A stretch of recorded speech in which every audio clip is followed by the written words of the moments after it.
Hey Radio Rothbard fans, the Mises Institute has a new free book for you. Dr. Guido Holzmann's How Inflation Destroys Civilization. Learn how inflation isn't only making us poorer, it's harming our culture, mental well-being, and the moral foundations of civilization itself. Get your free copy today at Mises.org/RothPodFree. Hey guys, this is Tho Bishop with Radio Rothbard, and if you're listening to the show, you're no doubt familiar with Human Action, Ludwig von Mises' masterpiece. This is the 75th anniversary of its publication, and in honor of that, we are holding a very special event on May 16th through the 18th, a conference dedicated to this very important book. We're going to have scholars from all around the world coming in, including Bob Murphy, Guido Holzmann, Joe Salerno, Tom DeLorenzo, a whole list of all-star Austrian scholars. Now, as a Radio Rothbard listener, we've got a special opportunity for you. If you go to Mises.org/RR raffle, that's double R, raffle, you can enter in to get a free admission to this very special conference. Also, if you're a student, we've got scholarships available for you at the event site, Mises.org/events. So I hope to see you guys there, and now enjoy the rest of the show.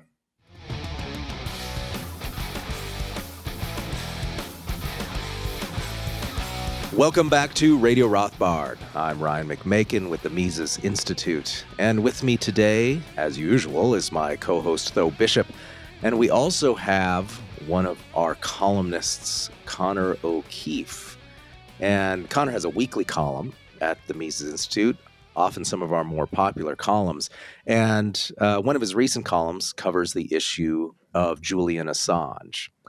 Assange, if you will recall, was a whistleblower, published facts about the U.S. government.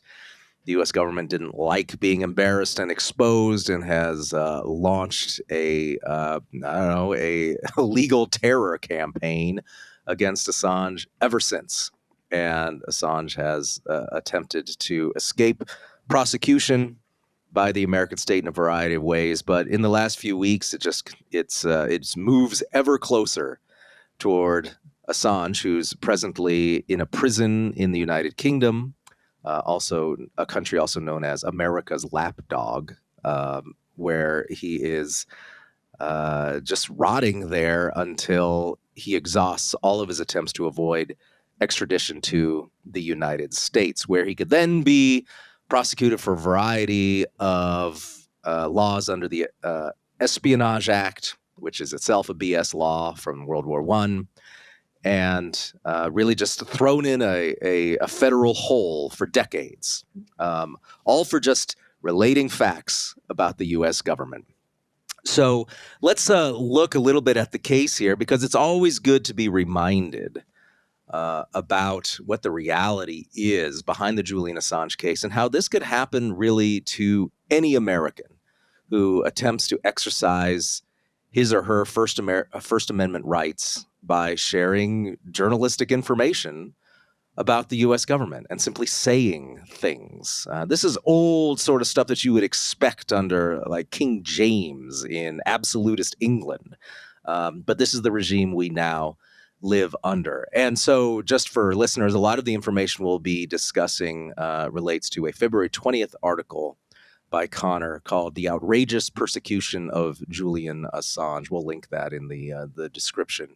But we'll talk a little bit more in detail about this right now. So Connor, just for people who've forgotten some of the details, I mean, what are the basics that we need to keep in mind about both the persecution and the prosecution of Julian Assange, and how did we get to where we are now with Assange, and why is he in a British prison sitting there and waiting to be extradited to the United States?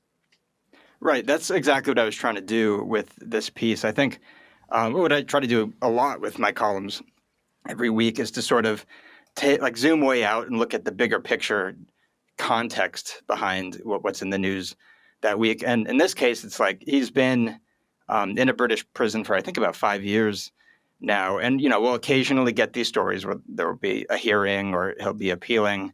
And so people will be talking about it for a bit, and then it'll kind of go back out of the news until a decision, and then, the next hearing and so on. But I think the multi-decade context behind why he's there is important. And so I wanted to just lay that out quickly in that article. And so I kind of start with WikiLeaks was founded, that's his organization, founded in 2006, but it really was sort of rocketed to the global stage in 2010 when his organization published a tremendous amount of leaked material from mainly the national security foreign policy apparatus of the federal government. It's sort of known now as the Afghan war logs, the Iraq war logs, and the diplomatic cable leak. And an important detail that is worth stressing is that Julian Assange was not the whistleblower in this case, and has not been the whistleblower in any of these cases. He was the publisher of information that was leaked to him. And that's important for, the case that's being brought against him now.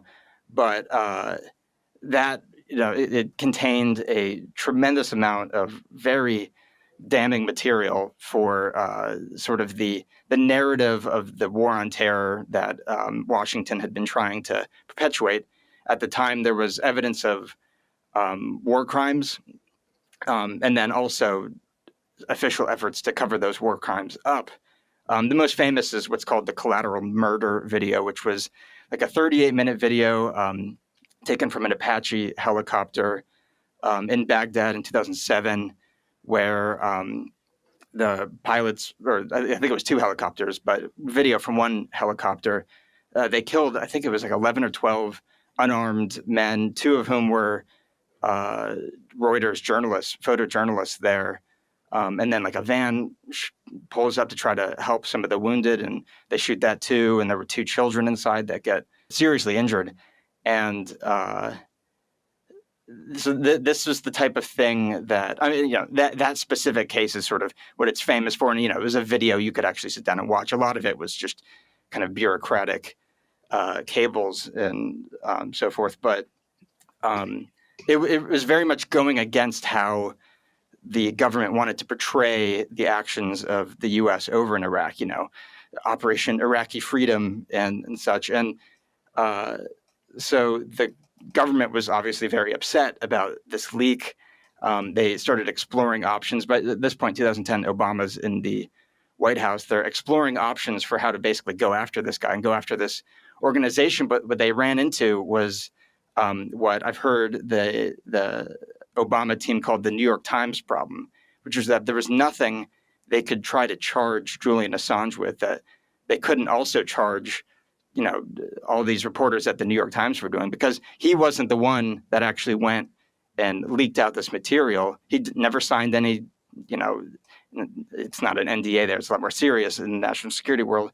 But there was nothing illegal about what he had done. He had just published this stuff. And so they sat on, they didn't charge him back in 2010. And then I think crucially, it's important to bring in the context of 2016.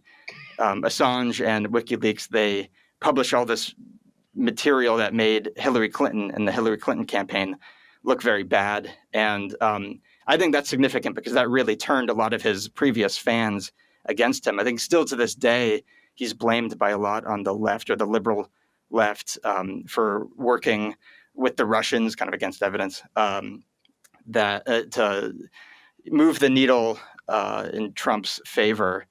And so a lot of the people that had been coming to his defense before kind of soured on him.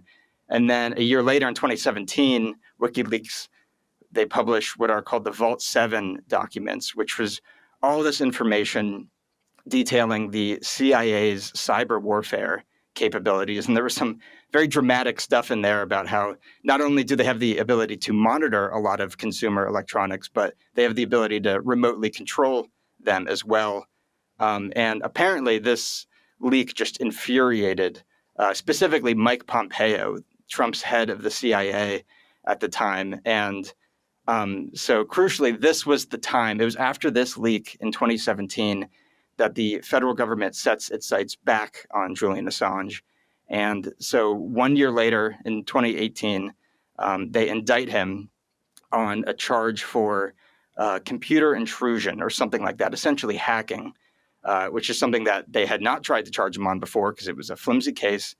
And then a year later, in 2019, I don't know I don't remember the details of this, but I think there was some change in the Ecuadorian regime. Ecuador had been a very good, had a very generous asylum policy. So Julian Assange was held up in the Ecuadorian embassy in London. Ecuador revoked his asylum status in 2019. He's kicked out, is arrested by London police, and then the U.S.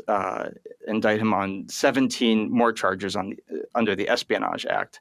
And so for the last 5 years, the U.S. has been trying to extradite him back to the U.S. to face those charges. And Assange and his team have been appealing that. And in 2021, one of the, justices or judges of the High Court in the UK ruled that there was a risk to Assange's safety being extradited, not really for any of the reasons that his team were arguing, but because I think it had something to do with his mental health. But basically, it elongated this whole process, which is why it's 5 years later, and it only now starts to be wrapping up. But what was likely his final extradition hearing happened last week, Tuesday and Wednesday. And we'll see. We're still awaiting the decision at the time of recording. But I think it's important to remember that broader context when sort of reading about these events in the news. And then I think emphasizing that as well is that, again, Assange has been in the news for, almost 15 years now. And it's important to separate the Obama era treatment of Assange, which was bad. I mean, he was the NSA put him on their manhunt list. He was classified as kind of a foreign terrorist entity, essentially. This is where you had the Snowden reveals, you had the Bradley Manning leaks and things like that. And then the irony of where Assange actually for a period of time becomes normalized with the American right during the Trump campaign when he was hitting Hillary. I mean, you had Sean Hannity, who was calling for him to be executed and drawn and quartered and whatnot, during the early days of WikiLeaks, is out there talking about Julian Assange. It's like, oh, I'd like to do an interview with Julian Assange, right? He becomes this like sort of normalized, almost like an Alex Jones type figure, someone who was kind of considered crazy, but was now kind of convenient, riding the Trump wave. And then again, it's Trump's own administration. It is Mike Pompeo that after those Vault 7 disclosures, goes full nuclear war on it, where you have America really leveraging its diplomatic processes, again, helping change Ecuador's very accommodative policies, going after the UK and pressuring them for extradition rights. So that there is really kind of two stages here. One is Obama era Julian Assange, one is Trump era Julian Assange. The ironic thing being Julian Assange helped the Trump administration kind of be in existence. And again, I had forgotten that aspect of it until this trial had come up, because again, he's been such a kind of a part of this landscape for so long. But yeah, it was the escalation of the Trump administration that really brought us to this point right now. Yeah, and excuse me. And lest we ever think that the Trump administration has some sort of principled opposition to the U.S. regime, I mean, we can see that as soon as Trump came into power in 2017, immediately his administration started lobbying to more aggressively go after Julian Assange. With the big change that had happened in Ecuador at the time was that the old president, Rafael Correa, went out, and Correa was kind of an anti-CIA guy. And he was replaced, his term was over, and he was replaced by a guy named Lenin Moreno. And by early 2017, Moreno was talking with Paul Manafort. He had a meeting with Mike Pence. met with Pompeo, and all these people started lobbying him to kick Assange out of the Ecuadorian embassy. Just really committed to prosecuting this guy. Why? Because he annoyed Mike Pompeo, and that was basically it. And a lot of it. It is also important to remember that one reason that he ended up in prosecuted in the first place was they couldn't come up with something related to espionage. So there was all this stuff about how, had Assange like been involved in some sort of sexual assault in Sweden and all of this stuff. I mean, they just threw everything they could at it. And since the federal government has basically limitless funds, they can just tie you up in court forever and ever and make your life a living hell that way. So even if ultimately they don't get a conviction, so they extradite him to the U.S. and somehow they don't get a conviction, which I guess will depend heavily on what sort of judge they get. Then in the end, though, the U.S. government made its point, which is if you make us look bad, you will have to spend a decade or more of your life on the run trying to avoid extradition. You're not an American citizen, by the way. That's always been a central part of this, is that Assange isn't an American citizen, hadn't committed any of his quote-unquote crimes on American soil, and yet the U.S. government claims the right to prosecute any journalist anywhere on planet Earth at any time for making the U.S. government look bad. And they will spare no expense. They'll had they not been able to get Moreno to kick Assange out of the embassy when they would have just kept sending more lobbyists to him, spending more money. Who knows what they would have bribed him with in terms of free money for Ecuador. It's all your money as an American taxpayer, of course. But they don't care. They've got all the time in the world, all the money in the world, and they've sent the message. We will go after you. We will make your life hell if you exercise your God-given freedom of speech, which is just protected by the First Amendment. It's not created by the First Amendment. And we'll go after you. I think they've made their point. They've managed to silence a lot of people. And just to circle back and note that one point you made, right, is that if we compare the treatment of Assange to other real whistleblowers, right, Assange, he's just publisher. He published some information. No different from the New York Times. Let's look at the case of Daniel Ellsberg, right? Ellsberg actually took that information from the Rand Corporation and gave it to newspapers in the United States to publish, and they published it. Well, Ellsberg never went to prison for that, and the newspapers no one was prosecuted there either. So they invented, of course, the United States became way more a police state after the Iraq War than it had been in the 70s. And so you can see just the total distinction in treatment that occurred here. If Ellsberg never went to prison, there's zero reason for Assange to ever go to prison. And if no one at the New York Times or the Washington Post has ever been prosecuted for publishing that sort of information, then neither should Assange. It's so clearly a political hack job where they want to go after somebody who they don't like and have limitless resources to do it. So this should just scare the hell really out of any American who has seen how this has happened. Because it's clear that any reasonable person would have looked at the federal law, looked at the treatment of this issue in the past, and concluded, oh, well, I guess I'm able to exercise these rights as a journalist. And that's not proven to be the case. And perhaps the most despicable of all is just the way that modern day journalists have abandoned Assange and not publish basically weekly articles about the treatment of Assange and how despicable it is. Instead, journalists, the establishment journalist type who laughably pretend that they're critics of the regime, they say things like, oh, well, Assange isn't a real journalist because he didn't work for one of our organizations, or he didn't have an American press pass, or some other gibberish that they like to say.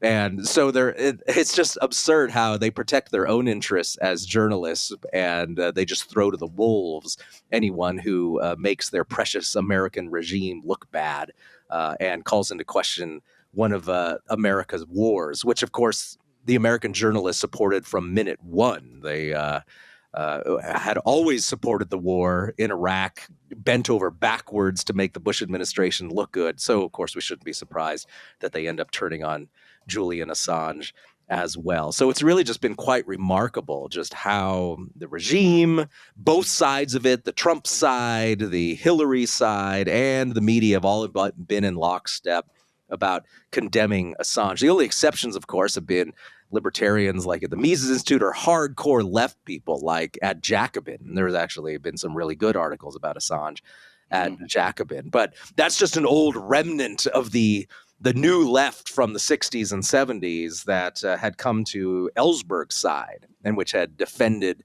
whistleblowing and leaks back then because they actually had a principled opposition to war, which modern journalists and the modern left doesn't have at all. So you can see, if you just delve into the history at all, just how trumped up and how fake these charges are against Assange. Yeah, another one of my favorite cases of hypocrisy is thinking back to the 2019 impeachment of Donald Trump and how the CIA official who was working at the White House, Eric Charamella or whatever, blew the whistle about this Trump phone call with the Ukrainian president Zelensky, and then turned to this whole thing about how quid pro quo, and he's not, he's holding up aid to Ukraine to get them to investigate the Bidens, and he's impeached over this. And how the press and the members of Congress acted about this whistleblower.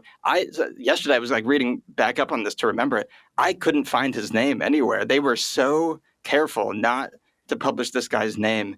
And still, it's been almost 5 years and it's like scrubbed from the internet. I had to dig deep. Nobody is like willing to bring his name up. I was kind of wondering if I shouldn't bring his name up, but that was more about not being able to pronounce his last name. I still don't get it. But yeah, and I think like your point about the journalist not coming to his defense, there's been a little bit recently. It's like finally after 4 years, I think might have been the New York Times and the Guardian published an open letter like 10 months ago or something. I don't really remember the specifics on that, and it's kind of like, okay, well, it's about time. But I think there's like Rothbard often talked about the press. He would break it up into the respectable press and whatever the opposite of that would be. And I think that's like the important distinction here. You have at the New York Times, at the Washington Post, you have all these journalists who, yeah, on paper, if Julian Assange is charged for obtaining and publishing classified material, that's what they do often. But it's like they do understand that, no, they're not actually at risk of being charged for that because they're not doing what Assange is doing. They're not actually embarrassing the U.S. regime with their journalism. They're a lot more I call them the media lapdogs rather than the watchdogs. They are, and I think that's an important point for Americans to understand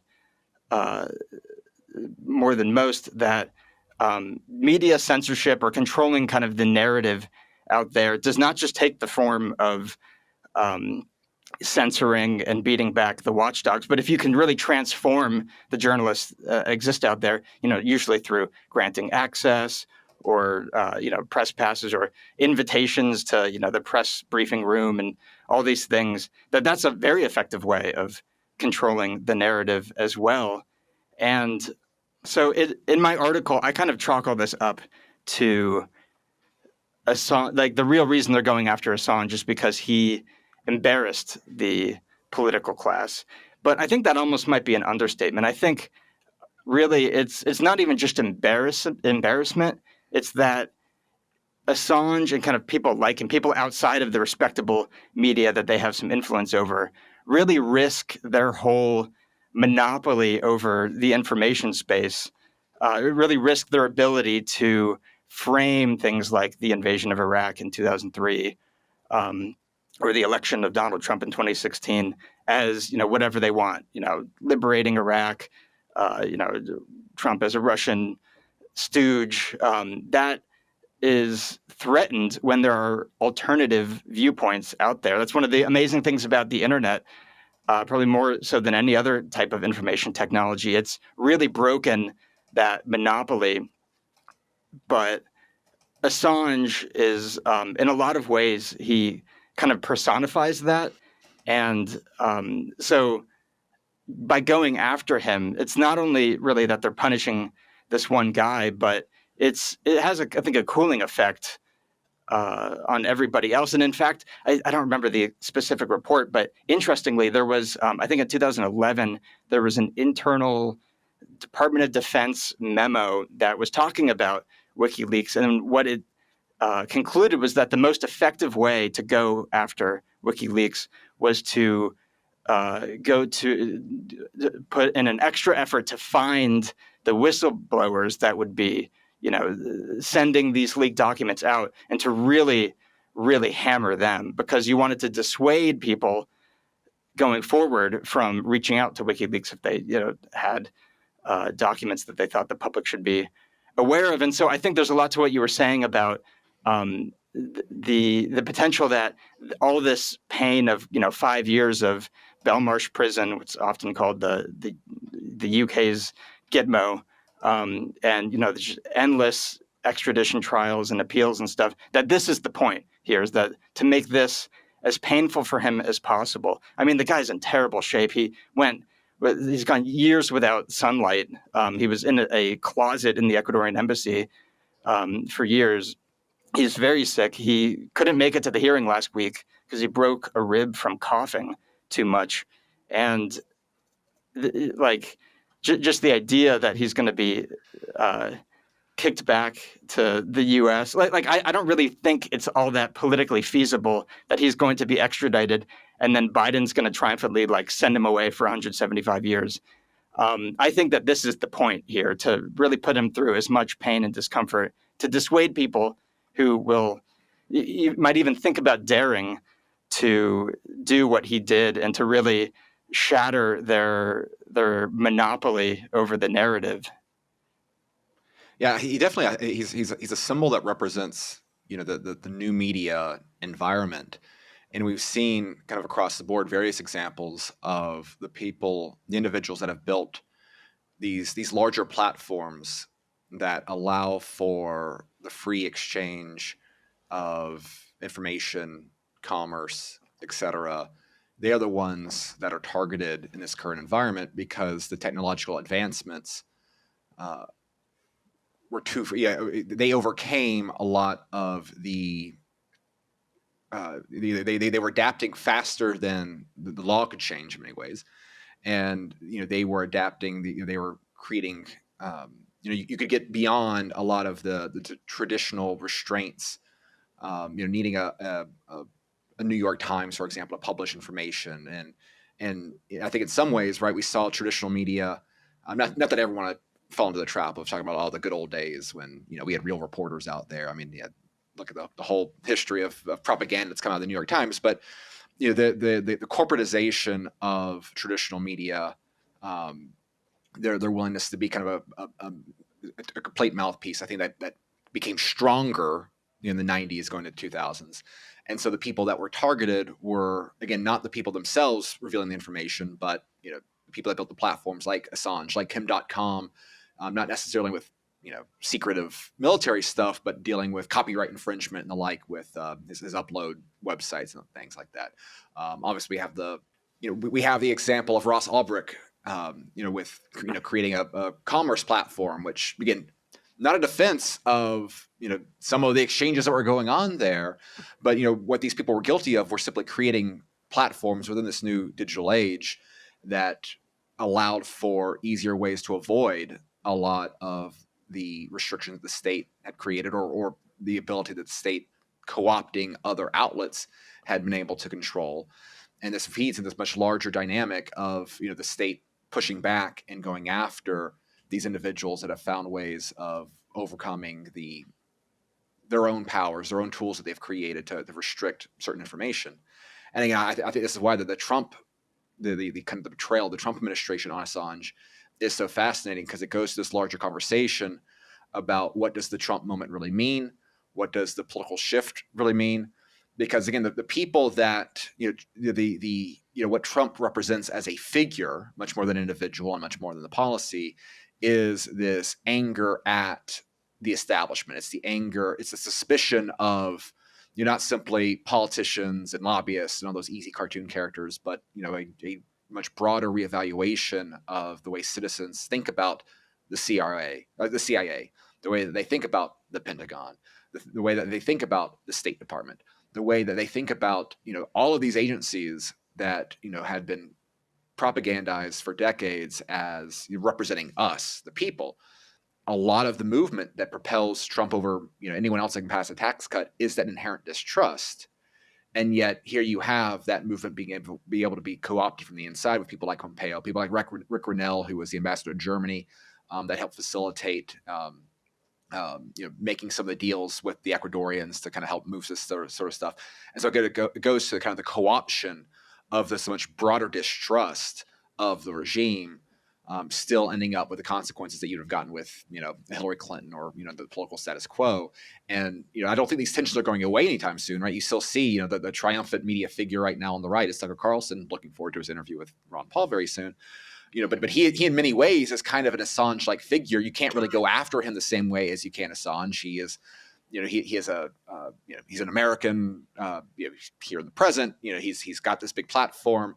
But if he was, out in a foreign country, if he was more vulnerable, if he had a lot less patrons within the United States, a lot of what Tucker Carlson is touching on right now would probably lead him in a very similar dynamic. And this is why you have, the CIA or State Department people, hacking his Signal account and things like that.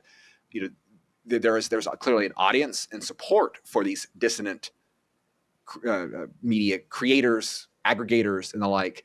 And yet the willingness, the ability to translate that into meaningful form within the system seems as far away as it's been in a long time. Yeah.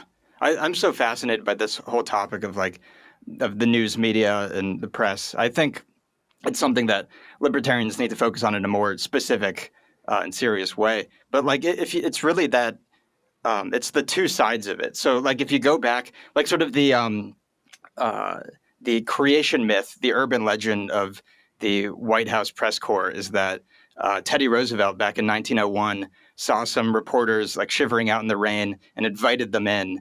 And then, reporters started to operate within the walls of the White House, and then they had to build, offices for them. But I think that, I guess that's not factually true, that didn't happen. But I think that action of inviting them in is very central to how the state control over the media works in the U.S. today. So I think back to one example I was when Biden went to Ukraine.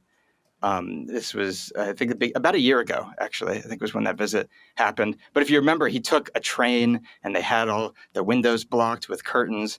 And they invited, I think it was 2 New York Times photojournalists on board. And what I think is important to stress is that those journalists were not there to observe the trip. They were the entire purpose of the trip. The whole thing was about the optics of Biden going there. And if you read the coverage of the trip, you couldn't distinguish what the American news media was writing from, the White House communications team or the Ukrainian regime. And so it's kind of this mutually beneficial setup that they have, I think, really mastered. But then on the other side of that is if people go the other direction, you need to slam them in all the ways you were talking about. These people who, really on paper, they didn't actually really do anything all that wrong. And if you listen to the way that the regime talks about how, standing up for principles of democracy and freedom, then they're actually doing things right. But by kind of violating that sort of unsaid contract with the press that the federal government has built up over the last century or so, you land in their targets. And I think understandably so. I think they are right to see this as a serious threat. If you just look at the last decade or so, as this monopoly on the information is broken down, the changes, the sweeping political changes that have happened across the world, this is all very recent. So things, we're still in the middle of the craziness of it. If you kind of go back to, from the financial crisis to today, politics the world over has been pretty crazy. I think in large part because of the ways the internet has shattered that monopoly. And they still talk about misinformation, disinformation being the biggest threat. And I think they're right from their perspective. Yeah, I think the issue you made a little bit earlier too adds an additional element to this, which is the anytime you have a whistleblower that we're told is good by the legacy media, you can be sure is a pro-regime whistleblower.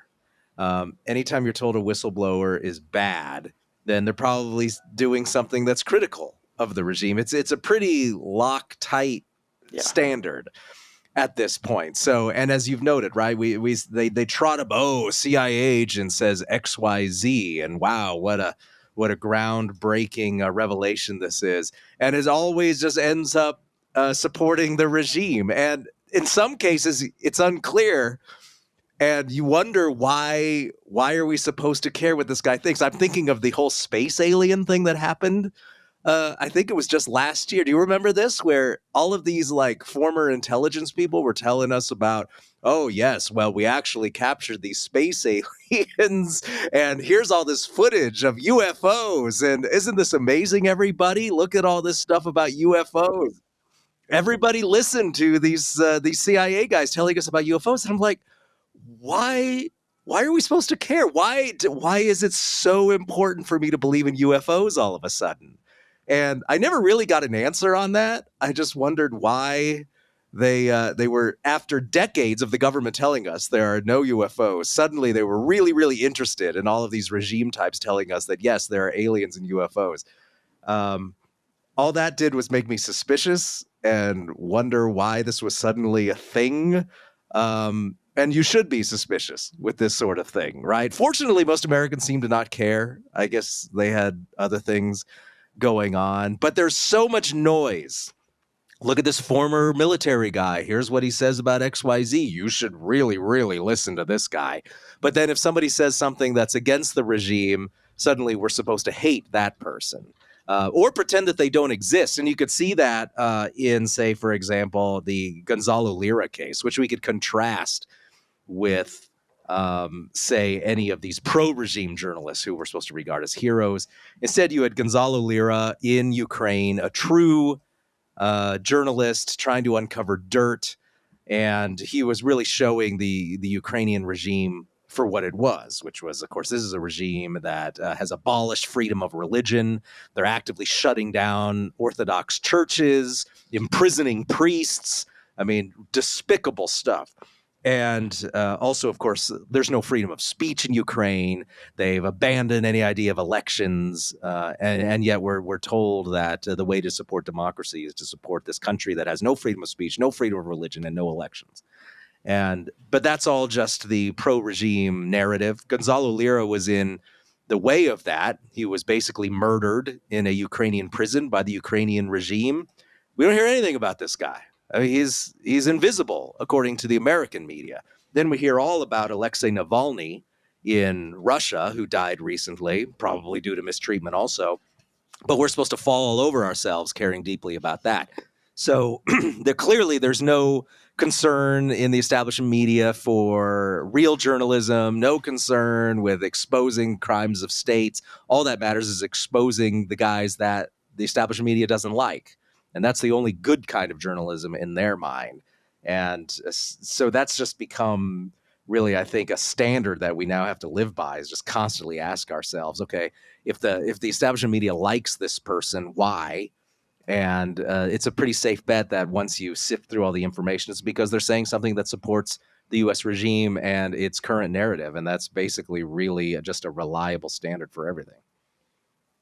Yeah, you're exactly correct. And again, one of the interesting dynamics of it is that you look at Gonzalo Lira, and again he's a very new age. He's kind of a content creator. Most of his material is coming out on YouTube websites. Obviously he had the interesting dynamic, and it became a very unfortunate dynamic of being in Ukraine during the war. But what we've seen right now, and this is why when it's very easy to see just looking at where the conversations are. And I think particularly even though we have this ironic kind of situation right now where we're dealing with Assange, attempted to be extradited to the U.S. from the U.K. in terms of this broader conversation of the censorship of the crackdown on dissident information, on the dissident journalists. The canary in the coal mine is Europe, because their freedom of speech laws are non-existent, right? And we are seeing already, right, things like podcasts and social media channels, and the way that social media algorithms can operate. The attacks on what Twitter has done with X. That is where the drumbeat is the most loudest within the West. I mean, we can have a whole lot larger conversation about what censorship looks like in China, but we expect that from there, right? But within the West, Europe is where you're already seeing these sort of conversations again going after. Again, I think podcasts being I think one of the most fascinating, because it's such a wide industry now. But we saw it during COVID, the normalization, the mainstream of some of the most radical anti-approved science stuff, things that were being discussed on X and Twitter and all these platforms, which if you're involved with it on a daily basis, they seem like they're driving the conversation, but most people still don't are not active users there. It's when you go on a Joe Rogan podcast, when you have these platforms that have millions of regular listeners that are outpacing traditional television, right? The fact that was seen as such a radical dissident platform that must be, again, conversation about regulating it. I think that's where the new wave is going to come in, and how that looks like going forward, we'll see. I mean, again, if we're looking for some positive aspects of it, within the American example, we can see that Joe Rogan, he was not punished for having people like Peter McCullough, our good friend, on his podcast. Instead, he got a big, even a better deal with Spotify when contracts came up. He's going to be able to not only make the money that he was making with Spotify, but actually stream his content on other platforms like X and YouTube and the like. And so because there is this genuine market demand for these dissonant voices within the United States, Tucker seems to be doing quite well with his venture. I mean, we'll see how, getting seed money, we'll see how the long-term process is there. But there is more demand, more interest, more consumption of information that the media doesn't want. And because in many ways, like, Assange was kind of ahead of his time, right? If WikiLeaks now would be even a bigger driver, I think, of content if it was in its peak form today. 4chan kind of played this role in 2016. The ability to take dissident content, package it within your own YouTube videos, putting in your own Twitter stuff, the entire ecosystem, in spite of all the attempts, in spite of putting out the severed heads in front, you don't want to be this guy. It is failing because the demand for it from the population, and so far, the freedom of speech protections the United States has is stronger than the rest of the world. Again, I get not working really well for Assange right now, but neither here nor there. And so that's one of the things I think is fascinating, is that as much as the regime tries to fortify itself, the demand is making that harder and harder to do, and the distrust is growing and growing and growing.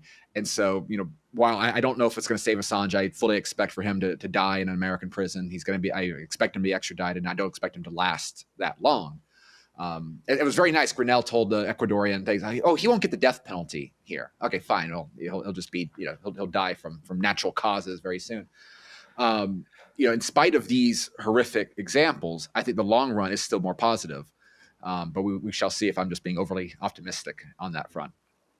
No, I'm definitely this topic, when you really zoom out, does make me optimistic as well. Just because I don't see us going back. So I'm very influenced by, there's a book from 2014 called The Revolt of the Public by this guy, Martin Gurry, who is like an information space specialist. I think he was or is associated with Mercatus. But he argues that there have been 5 phases of basically information technology in human history.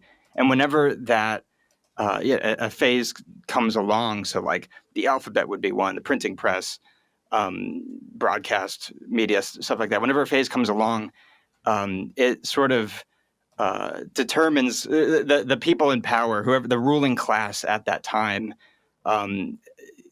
eventually gets kind of a monopoly over that information space, which is why they're the ruling class. But when a phase changes, they lose that monopoly. And so he argues that specifically with like the printing press coming around, that if you look at things like the Reformation, the American Revolution, the French Revolution, things that happened not long after that fracturing of the old information monopoly, that it wasn't so much that there were all these sudden new sentiments coming around, but that the new uncontrolled information environment allowed sentiments that were already there to spread in a way that authorities at the time could not combat effectively. And he argues that the internet that we're currently going through a phase change that is in a lot of ways very similar to the printing press coming around. Because even with broadcast media back in the 20th century, there were some big changes with like radio and TV coming around.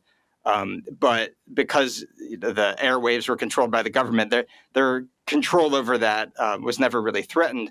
But these days it is. And so it's not really that, everybody was largely okay with how things were back in the 80s or whatever. And then suddenly all these sentiments changed. But the internet really allowed those sentiments to spread. And it really allowed people to see that, hey, there are other people out there that also think this is all crazy, that these dissonant sentiments are not only do they exist, but they're popular.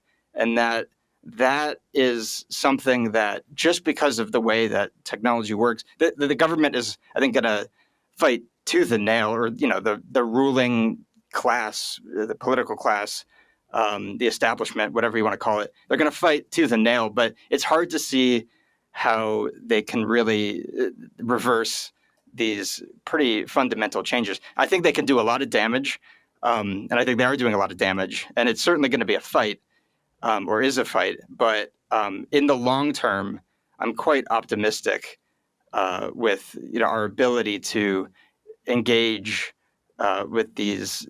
I don't even like really calling it dissident information. It's more like realistic information that's not propaganda. And sure, there is some propaganda out there, but just alternatives, really.